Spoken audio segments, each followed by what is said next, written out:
Hello, everyone. Thanks for checking out this special episode of Really Dicey. This is Manny, and I am here with. Jason Durall, the line editor for RuneQuest and Basic Role Playing at Chaosium Inc. And we're going to talk about the Prosopaedia. Did I pronounce that correctly? A Prosopaedia. Prosopaedia. Yes, but Yes. you were close enough for jazz, as they say.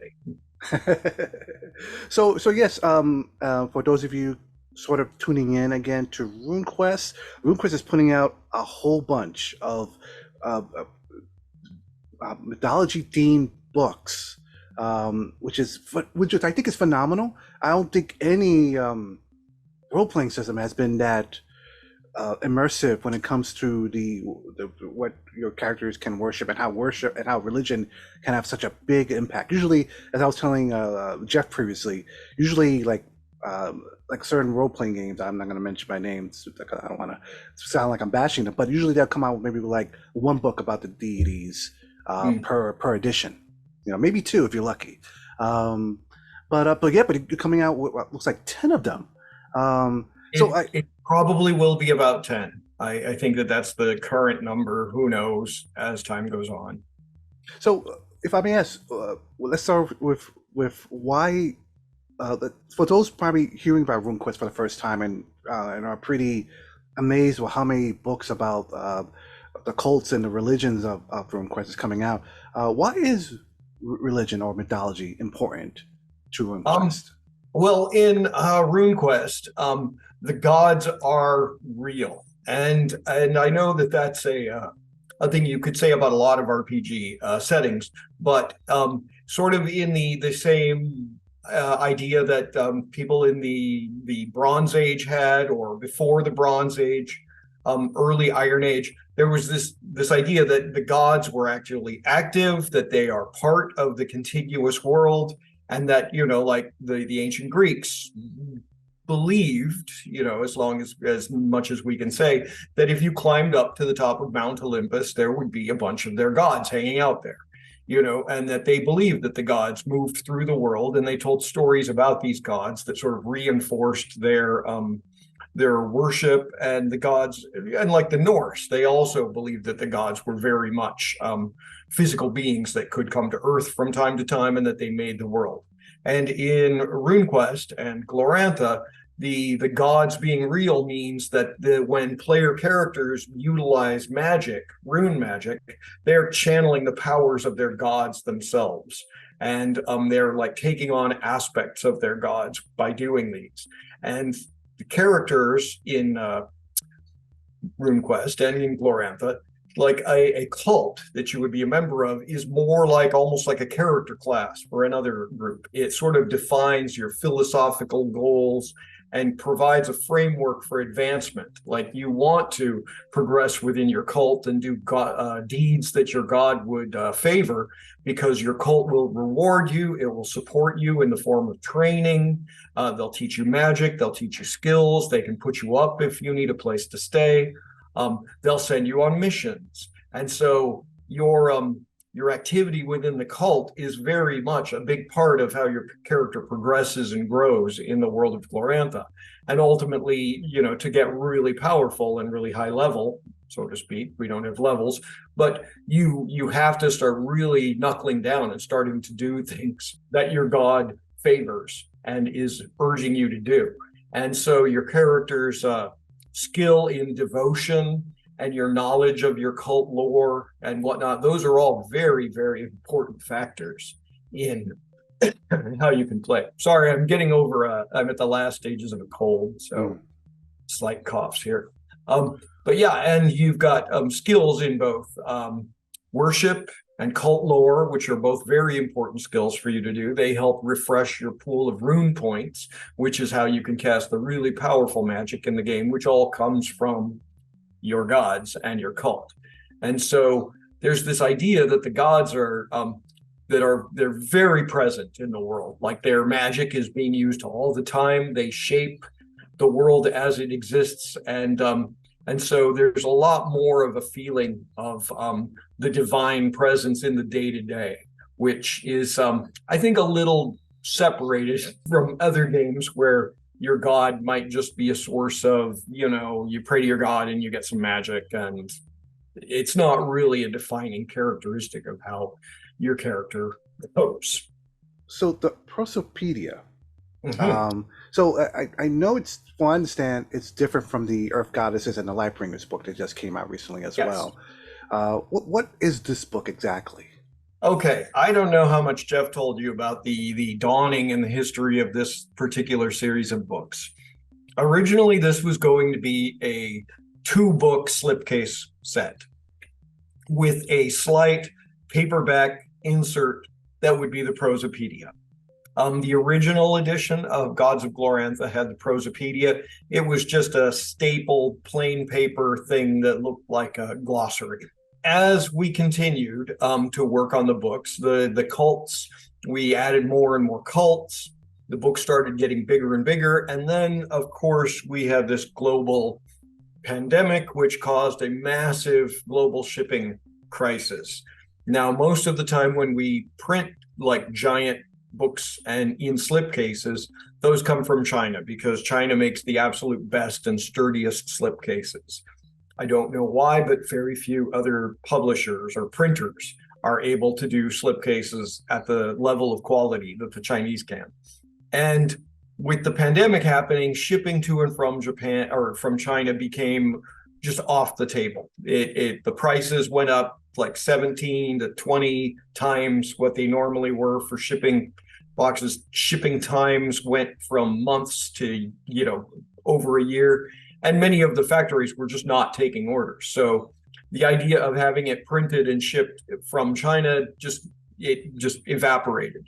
And so then we looked at, well, if we've got to break the book up, how would we do this? And we realized rather than sort of have these weird conglomerations of like each of these sort of mini pantheons, we thought, why don't we just do a book for each of the major groupings?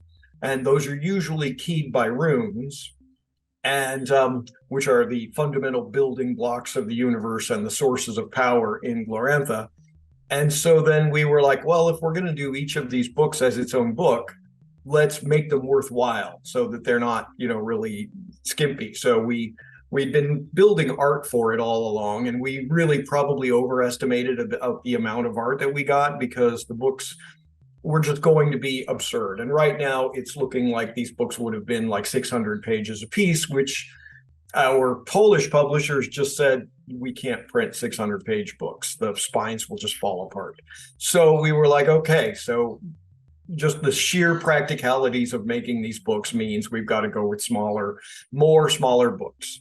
And also we figured player characters are generally like players are going to buy the book about their characters' cults. So you're not buying a lot of content that you don't care about. You're buying the cults that are related to your character's cult and your character's cult when you buy these books. So that was that. Now the story behind the Prosopaedia, as we see here, is that we were trying to think of a way to make it look cool. And so it wasn't just this just a page after page of text. And we've been working with this artist named Katrin Dirim. She's in Turkey, and she's a crazy Glorantha fan. Ironically, it turned out I was the person that introduced her to Glorantha inadvertently because I was running a demo of RuneQuest at a local game store called Otherland. They did an open gaming night once a week or once a month. And I ran RuneQuest. And she was standing in the store. She didn't want to play because she felt a little shy, but she watched us play and then immediately just turned around and started digging into Glorantha because the world excited her so much. And she's become this just amazing fan. And she was posting all of this Glorantha artwork on Facebook and on Instagram. And we reached out to her and we were like, hey, we would love to license some of this stuff from you. And she's like, oh, that would be great. And so I had the case of I had a lot of art that she had done of various gods and goddesses. And I was thinking, what can we let, and just everything clicked together suddenly. It was like we have pictures of Katrin doing that she's done of gods and goddesses. we have to do this Prosopaedia, which is basically an encyclopedia of all of the gods and goddesses, just in a list, and magic places and events and whatnot. And I thought, what if we ask her to do all the rest of the art in the book? Like, so that she does everything. And when I say everything, I mean, she did the front cover, she did the back cover, she did the illuminated letters for each of the chapter entries. For sidebars, she did little boxes that help frame those. She did like the bar text up here for introduction. She did page borders. It was astonishing the amount of stuff she was able to do. And we really designed this book around her art and as a spotlight for her art. So she's the only artist other than the layout artist who worked on the book, which I think is kind of a cool thing. And it really is sort of an evocative, really unique piece of art almost in and of itself. And even if you don't care about RuneQuest or you don't care about Glorantha, it's an amazing book to pick up and just look through. And I hardly recommend buying it if you're at all interested in mythology and, you know, this sort of comparative myth kind of thing. This book, correct me if I'm wrong, but this book sounds like it's almost, I don't want to say system agnostic because it's definitely part of RuneQuest. There's no system information in it whatsoever. It is basically a short reference, like each entry is a short reference that's just entirely factual about the thing. So it's more like it's kind of like a companion to the rest of the Cults of Glorantha series. Like, wow, you could, if you're reading something in, say, Earth Goddesses, and you go, oh, who is that? Okay, I see there's one entry about them somewhere, but I want to know more. You would turn to the Prosopaedia, and that would have expanded information about that. For some of this stuff that's really obscure, these tiny entries. Okay, so just so our viewers are clear what we're talking about, I can take the Prosopaedia, and let's say I could go to Forgotten Realms in D&D, and let's say if I'm not happy with the system of deities in that system, I can use this book as a reference guide to create or recreate. Possibly, you would have to assemble the pantheons yourself. We provide the runes that link everybody, and most of their definitions pretty much explain who the major gods are, who the minor gods are, but it would be an overwhelming load of godlike creatures, because this goes back to the earliest foundation of Glorantha and contains many entries for gods that just simply aren't worshipped anymore. You know, gods that are maybe dead or maybe just forgotten about entirely. So it's just like the one-stop shop for everything you want to know about the most obscure and the most famous of all the Glorantha, both deities, magical creatures, some events, some places, all this information under one set of covers. And I was about to ask you about that. How far back does this collect information about the gods of RuneQuest from? Is it to go all the way back, like to the first edition days of RuneQuest? Yeah. Well, yes. All of that stuff is covered. You know, the core pantheons haven't changed that much. There's just been, you know, additional, as the game has expanded, more and more gods and cults have come into play, and so this covers everything. It goes all the way back.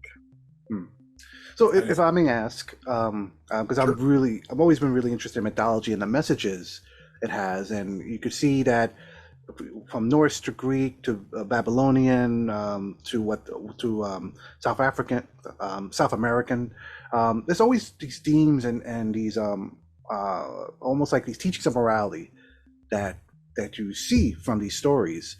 For RuneQuest, what would you say is like the main stories, the main themes behind these? The main theme is about essentially, I mean, there's a lot of different themes because it's a lot of different warring pantheons and different myths and whatnot. I mean, overwhelmingly, the major story throughout the continent of Genertello, which is where Dragon Pass is, which is the primary area of RuneQuest, the game.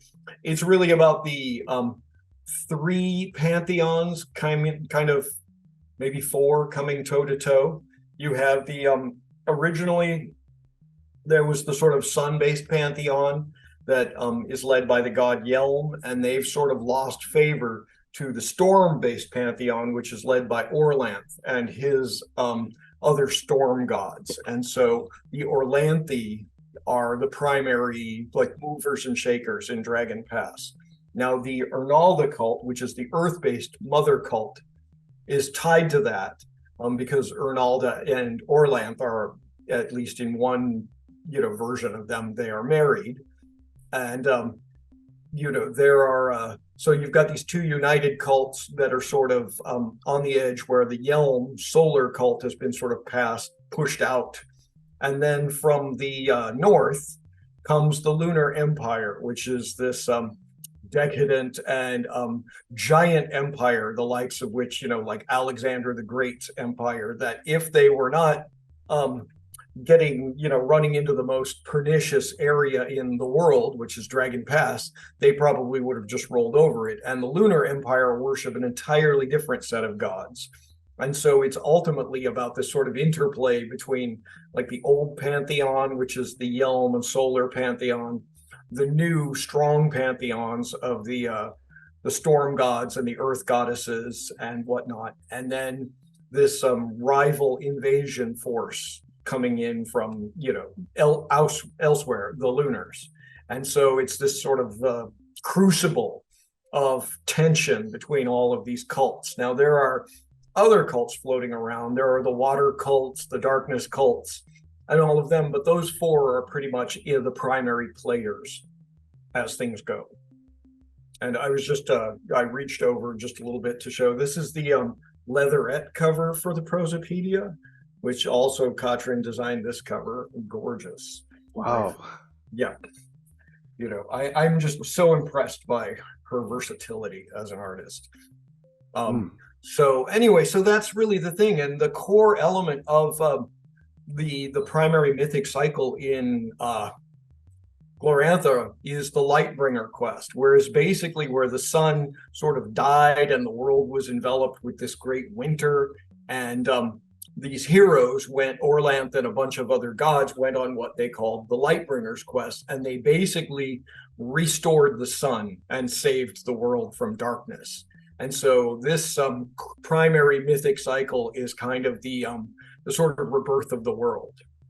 And that is, something that affects, which is why, the first of the proper cults books is the Lightbringers, which is all about Orlanth. That's him there. And and over here you can see Yelm. And over here you can see the Red Goddess, who's the head of the lunar cults. And so anyway, that's the primary tension in the setting, is this the Lightbringers coming back and saving the world. But ultimately, the gods' war, the hero wars, are a looming apocalyptic Ragnarok sort of event that everyone is sort of scrambling around preparing for. And all of the different gods are pushing their heroes and their priests and their rune lords to become as powerful and as competent as they can, so that they can manifest in the hero world, which is the sort of metaphysical super world that they can sort of project into when you become so awesome that everybody thinks about you as a hero, like with a capital H. You create a manifestation of yourself in the hero world, and the gods can summon you in the hero world to fight in the gods' war, which will be the big thing, that the hero wars that will define the fate of the universe. And so there's this big looming battle coming. And so characters, you can start really small by like rescuing your family's cattle or just doing simple small quests, but eventually it's expected that you'll be doing major quests to aid your cult and ready yourself for the apocalyptic battle to come. The way the book is structured, is it, because we mentioned a little bit about encyclopedia, and then there's stories. Is it like a combination of the two, of the styles? No, actually, the Prosopaedia is an A to Z listing. It is pretty straightforward in that it's just entry after entry. Each entry has I don't know how much you can see here, but each entry, for example, shows the primary runes of the cult. It gives cross references and defines the particular the god in a way, and sort of places them in the world and the entity or the subject of the entry, and Hmm. gives their importance overall. And Hmm. so it's just easy to read. It's A to Z. Now, another book that is coming out that I I am not sure that I'm actually able to show. I can sort of flash the cover. Oh, there it is. It's called Mythology, and it will be the next of the RuneQuest books. And this one covers the meta myth. It goes through all of this stuff and shows how everything fits together and walks you through all the great mythological arcs. It also talks very clearly and in easy to understand terms, like what the myths mean to your average person in Glorantha, how myths move people, what their families, sort of things like what my father told me, what my grandmother told me. And it's the kind of thing that you learn from hearing, like growing up in the world, about the myths of your people and your Oh cult. wow.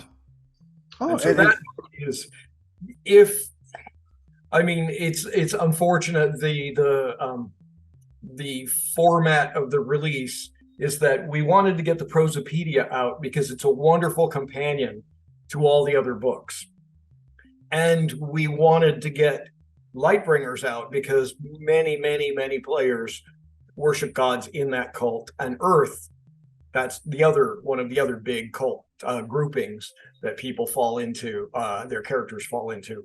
And so we have these, we started out with the Prosopaedia as the reference, and then the two Lightbringers and Earth Goddesses books came out, or well, they will come out simultaneously in about 4 days, but that'll be in the past when this goes live. August 17th is when they're officially released. And then I'm not sure about the release date of Mythology, but whereas it's philosophically the first cults book in the line because it sort of sets the stage for everything else to come, we realized that we couldn't really release two back-to-back books that weren't like player useful information. And so it will come next, and then all of the books after that will be in the traditional cults format. And oh, so, interesting. yeah. So sometimes, I mean, we didn't want to flood the market with like releasing four cults books all at once, which seemed would be a little overkill. We've had a long drought due to production cycle stuff and resources and pandemic issues in RuneQuest material, and we just didn't want to just suddenly barge out with like four books at once, you know. Oh, I understand. I Our understand. players are divided about whether that would have been awesome or not, but retailers would not have enjoyed it. So if I may ask, when it comes Ask away. to um, what is your favorite of all the gods and goddesses that are in the book? Is there any favorite gods or goddesses or favorite story around it? What screams out to you the most? I guess you could say. I am kind of sentimental about the god Yermal, who is sort of a chaos. Well, he's not related to chaos with a capital C, because chaos in Glorantha is bad. It's a horrible, corruptive, and destructive force. But Yermal is a trickster god, akin to Loki or Coyote. He has a bunch of different masks and different guises, some of which are kind of dark and horrible, and others are a little more whimsical and a little more playful. And I kind of like Yermal's bit, and he's really more of a jester than a hero. He takes part in the Lightbringer's quest, but I mean, ultimately, his role is, a little strange. But I like him, and I like the fact that his cult is worshipped alongside Orlanth. Orlanth is the primary storm god, and all of the Orlanth temples have a tiny little shrine to Yermal in some corner somewhere.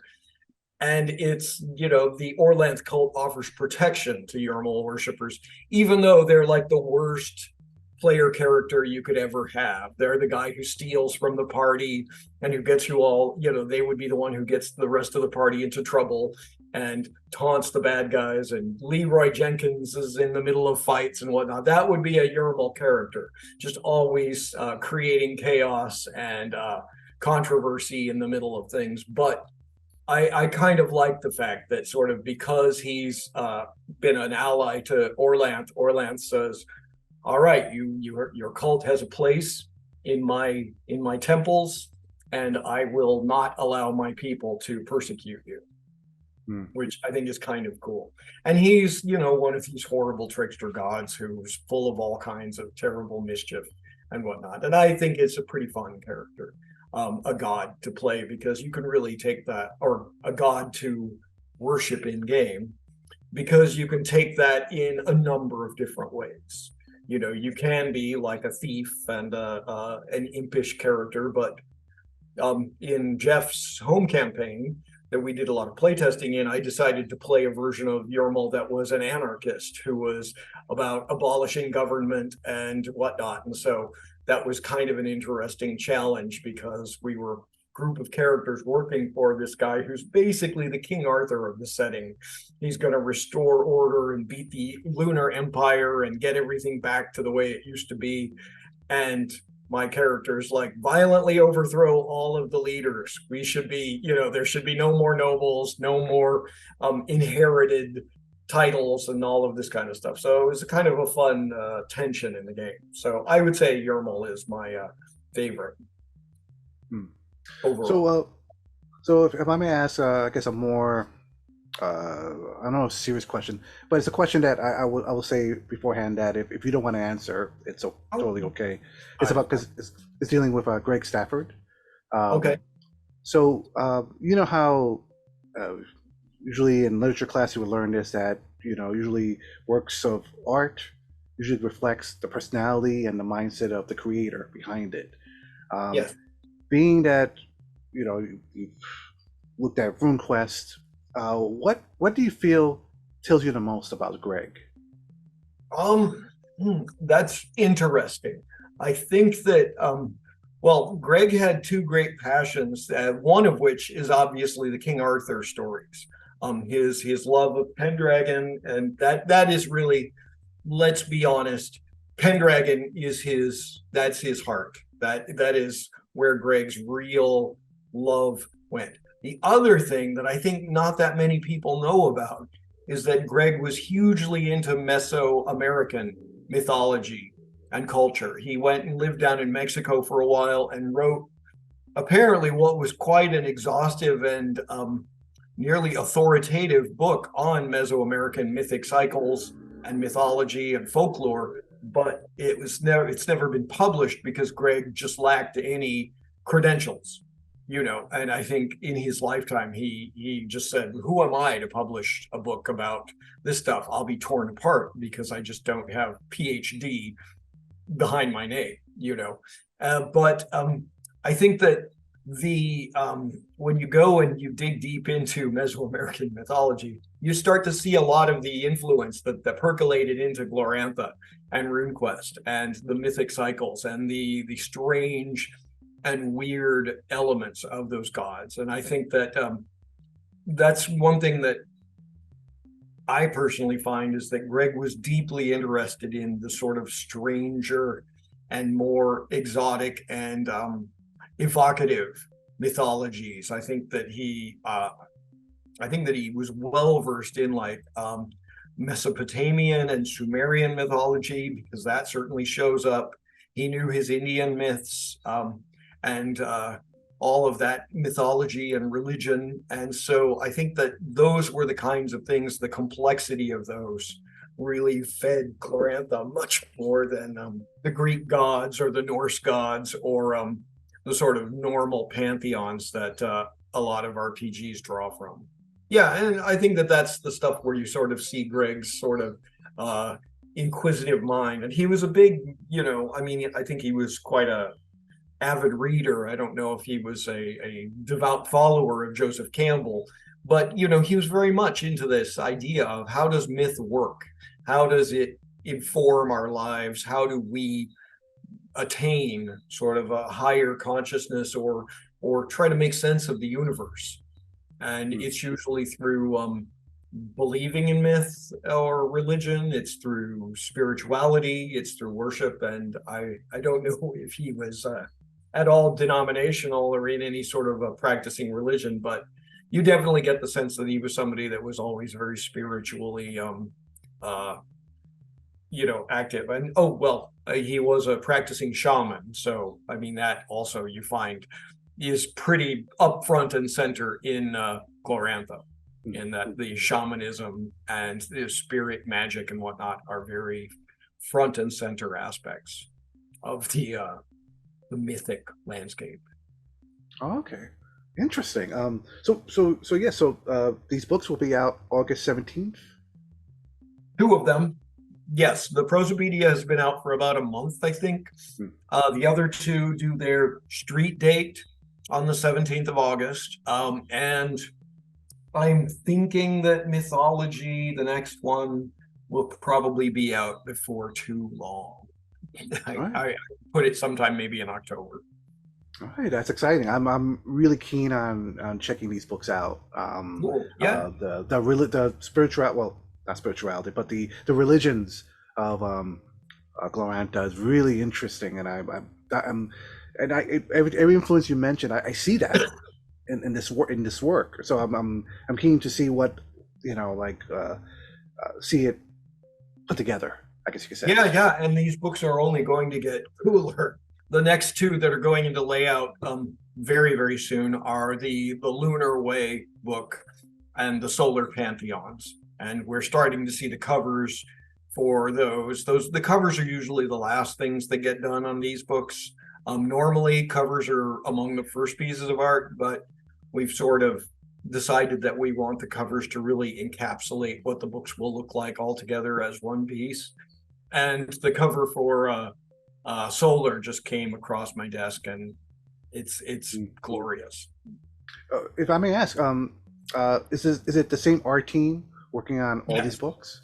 yes. Loic Musi being the primary artist, with a lot of illustrations by Agatha Pitte, more stuff by Katrin Dirium, and a host of other artists who have contributed to RuneQuest over the years. All right, excellent. And I should also mention the amazing layout talents of Simeon Cogswell. Well, thank you so much. Is there any last words, anything you want to say before we wrap up? I think I'm good. I just say, you know, check these books out. You know, if the store has taken the plastic wrap off, flip through them. They're gorgeous, gorgeous books, and just a sort of a taste of what's to come for the line over the next few years. Mm. Well, again, thank you so much for your time. And to our viewers, I'll put links in the descriptions below. Cool. And yes, everyone out there, stay safe. We'll see you next time. Stay tuned. Bye.